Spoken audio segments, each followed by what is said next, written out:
આમોદ શહેર અને તાલુકામાં ભાજપના રાજકીય હોદ્દેદારો અને પદાધિકારીઓએ નિર્દોષ મતદારોના નામ મતદાર યાદીમાંથી કાઢવાની પેરવીના આક્ષેપ સાથે કોંગ્રેસ આક્રમક બની હતી। આ મુદ્દે કોંગ્રેસે ભાજપના જવાબદાર હોદ્દેદારો અને પદાધિકારીઓ સામે પોલીસ મથક ગજવી મૂકી ફરિયાદ કરવાની માંગ કરતા રાજકારણમાં ગરમાવો આવી ગયો હતો।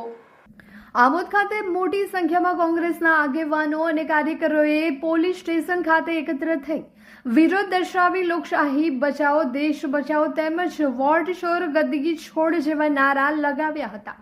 કોંગ્રેસે આક્ષેપ કર્યો હતો કે સત્તાધારી પક્ષના ઇશારે વહીવટીતંત્ર વિરોધ પક્ષના સમર્થકો અને સામાન્ય નાગરિકોના અવાજને દબાવવાનો પ્રયાસ કરી રહ્યો છે, જેના વિરોધમાં આશરે 200 જેટલી વાંધા અરજીઓ અને ફરિયાદ પોલીસ ઇન્સ્પેક્ટર રાજેન્દ્ર કરમટિયાને આપી ન્યાયની માંગણી કરી હતી। આ વિરોધ પ્રદર્શનમાં સામેલ મહિલા કાર્યકર રાજ બિસ્મિલ્લાબેન સિરાજભાઈએ વહીવટીતંત્રની કામગીરી સામે ગંભીર સવાલો ઉઠાવ્યા હતા।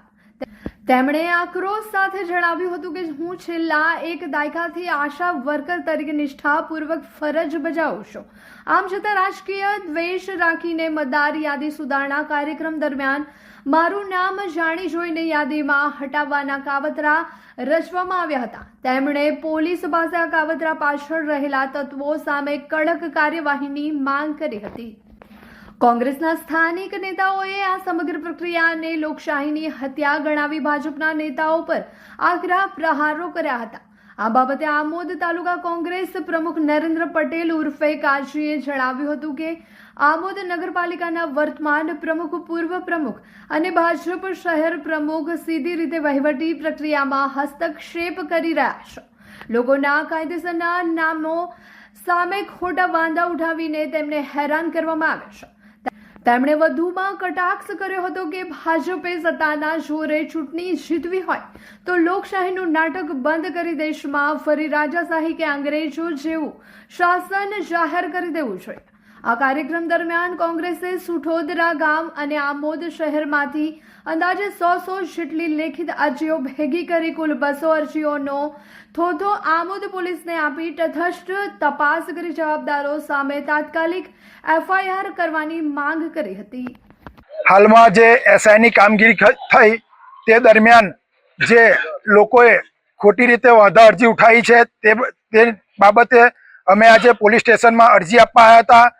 હાલમાં જે આમોદ તાલુકામાં અને આમોદ શહેરમાં જે લોકોએ વાંધા અરજી ઉઠાવી છે તેની સામે સખતમાં સખત પગલાં ભરવામાં આવે ને આ એક ષડયંત્ર છે અને આયોજનપૂર્વકનું કાવતરું છે। એની મેં ભાજપના હોદ્દેદારો દ્વારા જ આ વાંધા અરજી અને ચોક્કસ કોમની લઘુમતી કોમને જ ટાર્ગેટ કરવામાં આવ્યો છે। એ બાબતે અમે આજે પોલીસ સ્ટેશનમાં અરજી આપવામાં આવે છે અને આ અરજી અમે કલેક્ટર, એસપી અને નાયબ કલેક્ટરને પણ આજે અમે સુપ્રત કરવા જવાના છે અને આમની સામે કડકમાં કડક પગલાં ભરે એવી અમારી માંગ છે। મારું નામ રાજ બિસ્મિલ્લાબેન સિરાજભાઈ છે અને હું 10-12 વર્ષથી હું આશા વર્કરનું કામ કરું છું અને આ લોકોએ મારું નામ ચૂંટણીમાંથી કાઢી નાખવાના લોકોએ પ્રયત્નો કર્યા છે। એટલા માટે હું આજે પોલીસ સ્ટેશનમાં વાંધા અરજી બોર્ડના સદસ્ય શ્રી બીજલભાઈ ભરવાડે ઈરાદાપૂર્વક મારું નામ કમી કરવા માટે 700 નંબરનું ફોર્મ ભરેલું છે। સરકારની નીતિ મુજબ હવે એમની સામે BSN ની કલમ 227, 228, 229, 236, 237 લોક પ્રતિનિધિની અધિનિયમની કલમ 1950 ની કલમ 31 મુજબ ફરિયાદ દાખલ થાય એવી અમારી માંગ। मैट्रिक्स एकेडमी लेके आ रहा है सबसे बड़ा टैलेंट हंट एग्जाम एमसेट। तो आइए मिलते हैं डीसी सर से जो हमें ये टेस्ट के बारे में ब्रीफ करेंगे। ये जो टेस्ट है एमसेट जो है ये 6 to 12th स्टैंडर्ड के स्टूडेंट्स के लिए है और इसमें बच्चों को मोटिवेट रखने के लिए कैश रिवॉर्ड्स भी हैं up to 2 lakh plus. And इसमें जो फर्स्ट प्राइज़ है दैट इज़ 11,000, सेकेंड प्राइज़ जो है वो 5,100 का है and third that is 3,100 and so on. हर क्लास के हम टोटल 20 स्टूडेंट्स को सेलेक्ट करेंगे और 20 स्टूडेंट्स को कैश रिवॉर्ड्स रहेंगे और उसके बाद फिर एक्स्ट्रा जो भी गिफ्ट्स हैं वो रहेंगे।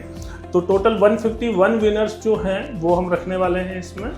टेस्ट के सिलेबस में स्टूडेंट्स को तो थोड़ा कन्फ्यूजन रहता है, तो मैं बता देता हूँ। टेस्ट में जिस ईयर में वो हैं, जैसे कोई स्टूडेंट अगर 7th क्लास में है तो उसका 7th का साइंस और मैथ्स आएगा, साथ में मेंटल एबिलिटी के क्वेश्चंस रहेंगे थोड़े से। और जो स्टूडेंट 11th और 12th साइंस में है उनका PCM एंड PCB रहेगा अकॉर्डिंगली। ये एग्जाम 2 फेज में है। 21 दिसंबर 2025 को फर्स्ट फेज और 18 जनवरी 2026 को सेकेंड फेज है। रिजल्ट डिक्लेरेशन ऑन 25 जनवरी 2026। तो अभी रजिस्ट्रेशन करें नीचे दिए गए नंबर पर और विजिट करें मैट्रिक्स एकेडमी।